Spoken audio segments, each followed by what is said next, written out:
प्रिय बहनों और भाइयों, बेटे और बेटियों, पिछले दिनों भयंकर वर्षा के कारण उत्तरी मध्य प्रदेश के कई जिलों में, विशेषकर ग्वालियर और चंबल संभाग और विदिशा जैसे जिलों में बाढ़ ने तबाही मचा दी। अतिवृष्टि भी साधारण नहीं थी, ऐसी वर्षा कभी देखी नहीं गई। अकेले श्योपुर जिले में 101 सेंटीमीटर बारिश हो गई।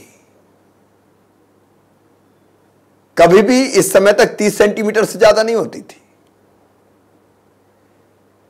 शिवपुरी में 99 सेंटीमीटर बारिश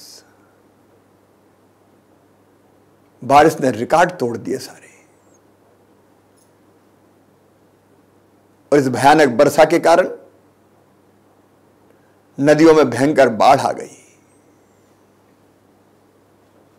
ऐसा सैलाब इस सदी में देखा नहीं गया। गांव के गांव तबाह हो गए, मकान डूब गए, पशु बह गए, लोग बाढ़ में फंस गए। पानी जब नीचे उतरा कई जगह तो हजारों मकान मलबे के ढेर में तब्दील हो गए। गृहस्थी उजड़ गई, फसलों को नुकसान पहुंचा, पशु बह गए, अधोसंरचना ध्वस्त हो गई, सड़कें टूट गई, बिजली के सब स्टेशन डूब गए, कुछ जगह तो पुल भी बह गए। ऐसी भयानक त्रासदी कभी देखी नहीं गई। आपदा के आते ही मैं भी सक्रिय हो गया, प्रशासन भी सक्रिय था। मंत्री अपने क्षेत्रों में, अपने प्रभार के जिलों में पहुंच गए। प्रधानमंत्री जी से मैंने कई बार बात की और प्रधानमंत्री जी ने भी फोन किए। हमारे आग्रह पर तत्काल एयरफोर्स के हेलीकॉप्टर भेज दिए गए। एयरफोर्स के 6 हेलीकॉप्टर, बीएसएफ के जवान, सेना के जवान, आर्मी के कॉलम भेज दिए गए। एनडीआरएफ की टीम भेज दी गई। अपनी एसडीआरएफ की टीम ने भी खूब काम किया। पुलिस प्रशासन, निचले स्तर तक के कर्मचारी, कई नौजवान समाज सेवी बचाव के काम में लग गए। मेरे बहनों और भाइयों, मैं भी दिन और रात बचाव कार्य की मॉनिटरिंग करता रहा। मैंने बाढ़ग्रस्त इलाकों की हालत भी जाके देखी। नुकसान बहुत हो गया, लेकिन एक बात की राहत है कि हम लोगों की जिंदगी बचाने में सफल हो गए। 8,900 लोग जो अलग अलग जगह फंस गए थे बाढ़ के पानी में। कोई टापू पर बैठा था, कोई घरों की छत पर बैठा था, कोई मंदिरों के ऊपर था, कोई पेड़ों पर था। लेकिन एयरफोर्स के हेलीकॉप्टर ने, सेना के जवानों ने, एसडीआरएफ के जवानों ने, हमारी पुलिस ने इन लोगों का रेस्क्यू किया और बीच पानी में, डूबते हुए पानी से बचाने में सफलता प्राप्त की। 32,900 लोग इस दौरान निकाल के ऊंचे स्थानों पर पहुंचाए गए, राहत शिविरों में रखे गए। हमने जान बचा ली, लेकिन माल नहीं बचा पाए। गृहस्थी उजड़ी, सामान नष्ट हुआ, दुकानों में रखा सामान खराब हो गया, घर के अंदर का सामान खराब हो गया, काम धंधे चौपट हो गए। लेकिन मेरे बहनों और भाइयों, निराश होने की जरूरत नहीं है। हम तत्काल राहत के काम में लग गए। मैंने राहत के कामों के लिए टास्क फोर्स बनाई है 12 मंत्रियों की। सारे प्रमुख विभाग के अफसर उसमें सम्मिलित हैं। राहत के कामों के लिए, सहायता करने के लिए, पुनर्वास के काम के लिए, पुनर्निर्माण के काम के लिए मैं स्वयं मंत्रियों की टीम और अधिकारी जुटेंगे। क्राइसिस मैनेजमेंट कमेटियां भी सहयोग देंगी।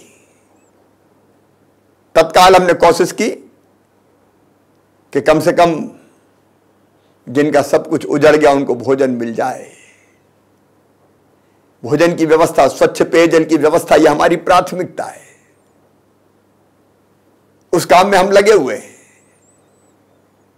हमने फैसला किया तत्काल प्रत्येक बाढ़ पीड़ित परिवार को जो नियमित राशन मिलता है उसके अतिरिक्त 50 किलो राशन और दे दिया जाए। वो भी आप तक पहुंचा रहे हैं।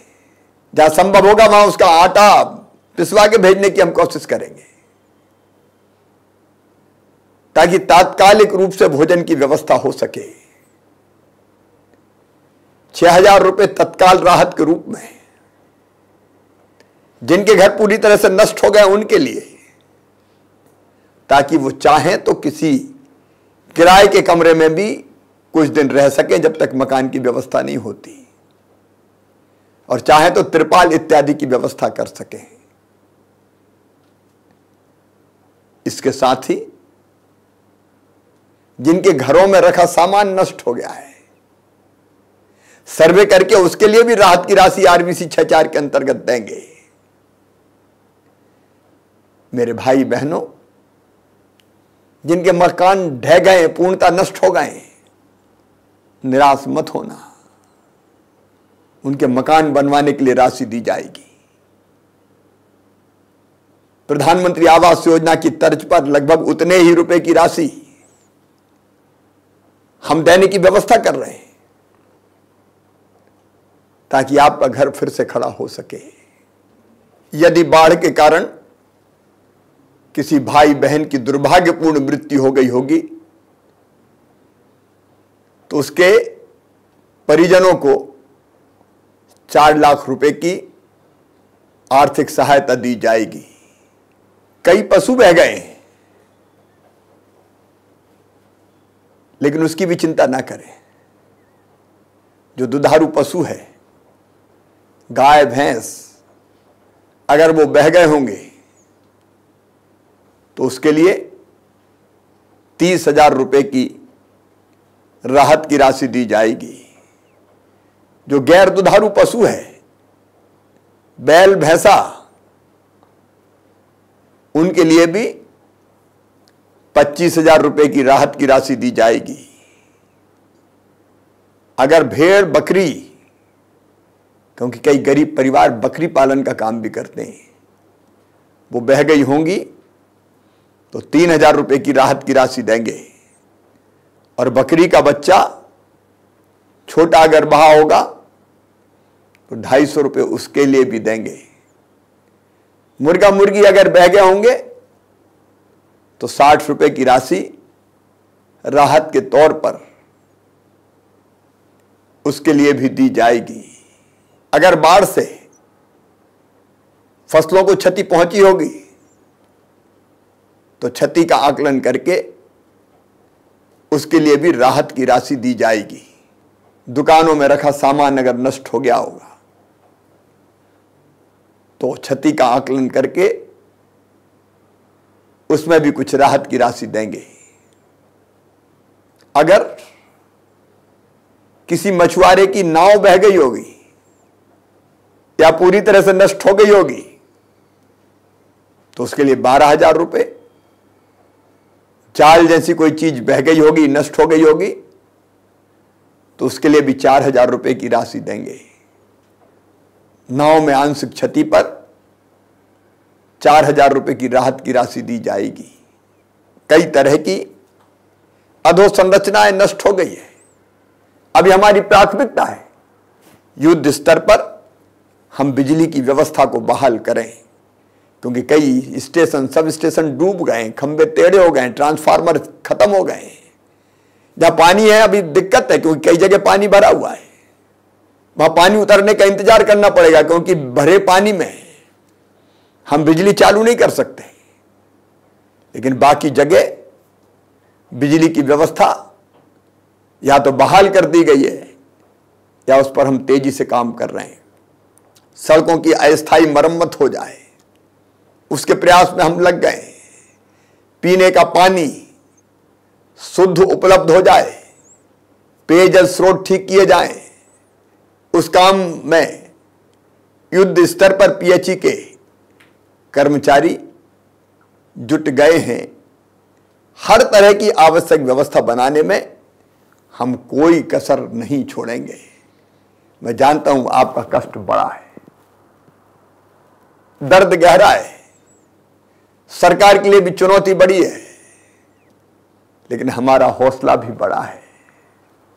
तकलीफ आई है, परेशानी है, संकट है, लेकिन इस संकट के पार आपको निकाल के ले जाएंगे।